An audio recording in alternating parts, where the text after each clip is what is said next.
Well, it's been a busy night out of the Middle East because Israel has released a video claiming to show a tunnel used by Hamas underneath Gaza's main Al-Shifa hospital.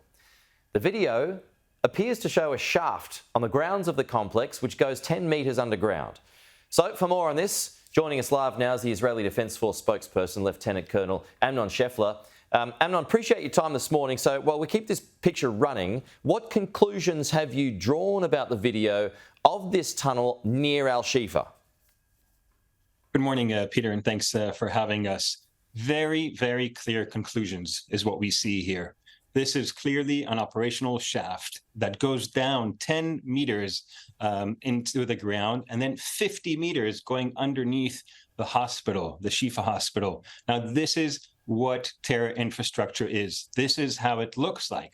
On top of that, I remind all the viewers that we have seen communication skills, we have seen intel, we have seen arms that are spread all around the hospital, and this is what a Hamas headquarters is using the most sensitive locations of humanity, hospitals, as its human shield. So this is the clear evidence that we've been talking about, and here we see it on live TV. Okay, so this justifies the evacuation of the hospital in your view. This justifies attacks at or near the hospital.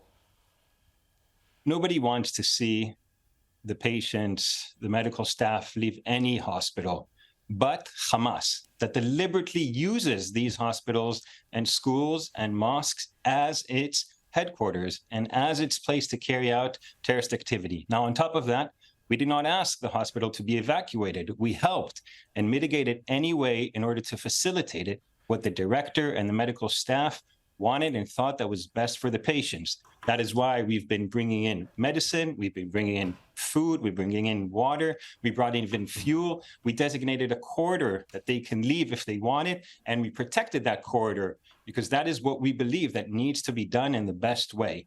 We have also continuously been asking people to leave that area because we believe that this is a difficult and dangerous war zone, and we're doing everything we can in order to protect civilians, while Hamas is again and again, we must remind everyone about this, is using these civilians as its human shield. Okay, so just so I know, because I've been there a couple of times, so the entrance to that shaft, is that actually inside the hospital complex or is it on its edges, outside? It's inside the center of the complex, right underneath the Qatari part of the hospital. And that shaft, again, goes 10 meters down and then 50 meters underneath the other parts of the hospital. So now, I'll remind you. Yeah. So the tunnels actually go. What are we not seeing here? So the tunnels actually run directly underneath the hospital with shafts leading into the hospital.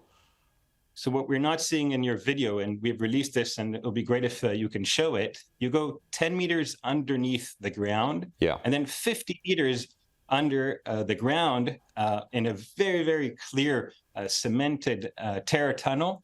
And you reach a door.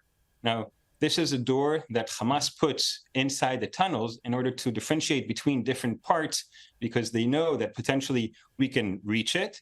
And that is how they want to differentiate between different areas. If it's a war room, if it's a part of an operational tunnel, if it's a shaft. So that's what we're seeing here in the end of that tunnel. I see that there, yeah.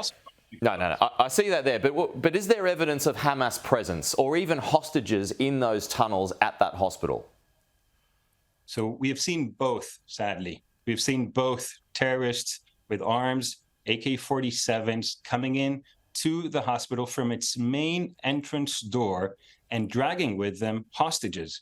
Now, we know now that, sadly, Noa Marziano, an Israeli young woman that was murdered by Hamas inside the hospital, by Hamas again. So we know that. We know also that two other foreign nationalities that were dragged in on October 7th morning by Hamas from the Gaza envelope into the hospital. We've seen videos, and we released them also, of how they're seen taken in by Hamas with AK-47s from the main door and held inside the hospital for a while. Okay. Amnon, just quickly, we saw that blast door there, I think, that you referred to with what you're claiming is a firing hole. Have you gone beyond that yet, or is it too dangerous? We have not yet. That is exactly what Hamas uses like we had also on the top of that shaft, was a vehicle similar to the ones that Hamas used on the horrific massacres of the October 7th, that was actually booby-trapped. And that is, again, showing the sickening behavior of Hamas, booby-trapping a car in the middle of a medical compound, not taking in mind, of course, that they will kill Israeli soldiers, but also with that, any patients and medical staff. That is how Hamas sadly operates, and that's what we're seeing in the middle of this hospital. And that's what we've also seen in Rantisi Hospital and in Quds Hospital, and we know that we'll see in also other hospitals. Amnon Scheffler, thanks for your time.